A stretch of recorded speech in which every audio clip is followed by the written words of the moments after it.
Halo semuanya, perkenalkan nama saya Gisela Terusa, saya dari Fakultas Ilmu Komputer, Prodi Informatika UKIM. Teman-teman, dalam video kali ini saya akan membahas materi tentang kerangka kerja untuk memahami interaksi. Kerangka kerja pada dasarnya adalah sebuah struktur yang digunakan untuk mengonseptualisasikan suatu sistem. Dengan kerangka kerja yang tepat, perancang dapat mengonseptualisasikan ruang persoalan secara menyeluruh dan tidak hanya sekedar hasil pencampuran komponen-komponen terpisah, meskipun secara bersamaan ada kemungkinan mereka juga mampu untuk menciptakan suatu ruang kerja dan interaksi sekelompok perkakas.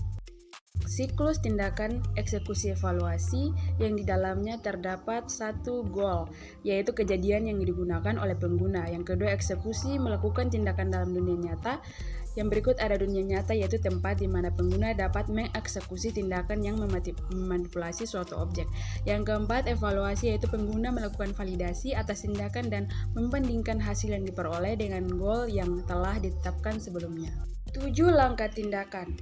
7 langkah tindakan bertujuan untuk memformulasikan pertanyaan-pertanyaan selama merancang proses interaksi, yaitu menentukan fungsi suatu piranti, menentukan tindakan yang mungkin dilakukan, menentukan gambaran antara keinginan dan pergerakan fisik, melakukan suatu tindakan, menentukan apakah sistem berada dalam status yang diinginkan, menentukan pemetaan dari sistem status ke interpretasi, menentukan status sistem saat ini. Kemudian ada jarak pemisah eksekusi dan evaluasi. Jarak pemisah eksekusi membantu yang menghadap pengguna dalam menyelesaikan suatu tugas.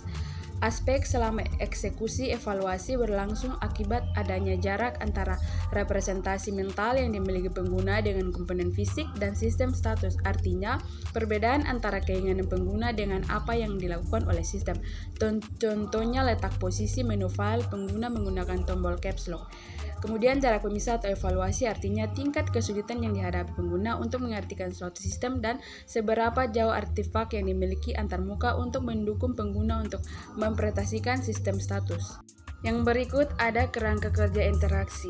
Kerangka kerja interaksi terdiri atas 4 komponen utama. Yang pertama, sistem atau S menggunakan bahasa mesin atau atribut komputasi yang menunjukkan status sistem.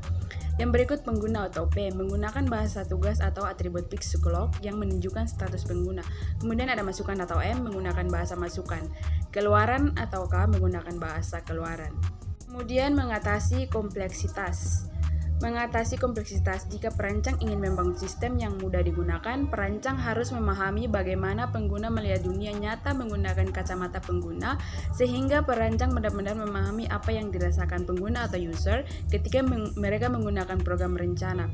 Untuk melakukan hal ini, perancang harus memahami bagaimana manusia mengatasi kompleksitas suatu lingkungan kerja yang kompleks secara teknis. Berikut teman-teman ada pemodelan sistem yang meliputi model konseptual,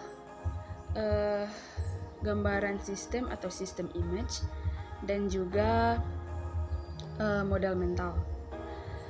Mode perancang adalah mode yang dibuat oleh perancang, sedangkan gambaran sistem adalah sistem yang dibuat oleh perancang agar dapat dilihat oleh user.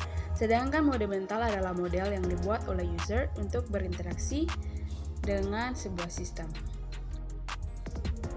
Oke teman-teman, sekian pemateri yang boleh saya bawakan mengenai tugas mata kuliah saya. Selebihnya terima kasih sudah menonton. God bless you.